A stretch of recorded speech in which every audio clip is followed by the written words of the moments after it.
সালমান, তোমার টোকেনে কি লেখা আছে একটু বলো তো। কান্দে পড়িয়া বাবা কান্দে। এই শব্দটা তোমার বলতে হবে 1 মিনিটে 60 বার। কয়বার? 60 বার। পারবে তো? হ্যাঁ। দেখা যাক।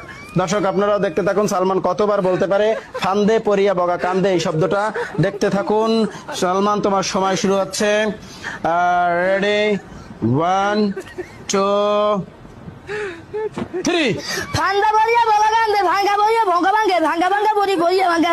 ফান্দা পড়িয়া ভাঙ্গা ভাঙ্গে, ভাঙ্গা পড়িয়া ভাঙ্গা ভাঙ্গে, ভাঙ্গা ভাঙ্গে ভাঙ্গা ভাঙ্গে, ফান্দা পড়িয়া ভঙ্গা ভাঙ্গে, ভঙ্গা ভাঙ্গা, ফান্দা পড়িয়া ভাঙ্গা ভাঙ্গে, ভাঙ্গা ভাঙ্গে ভঙ্গা ভাঙ্গে, ভাঙ্গা পড়িয়া ভাঙ্গা ভাঙ্গে, ভাঙ্গা ভাঙ্গে, ভাঙ্গা ভাঙ্গে, ভাঙ্গা ভাঙ্গে, ভাঙ্গা ভাঙ্গে, ফান্দা পড়িয়া ভাঙ্গা ভাঙ্গে, ভাঙ্গা ভাঙ্গে, ভাঙ্গা ভাঙ্গে, ফান্দা পড়িয়া ভাঙ্গা ভাঙ্গে, ভাঙ্গা পড়িয়া ভাঙ্গা ভাঙ্গে। তোরা হন তাড়াতাড়ি হন। ভাঙ্গা পড়িয়া ভাঙ্গা ভাঙ্গে, ভাঙ্গা ভাঙ্গে, ভাঙ্গা পড়িয়া ভাঙ্গতে নাচে, ভাঙ্গতে নাচে, ভাঙ্গা পড়িয়া ভাঙ্গতে নাচে।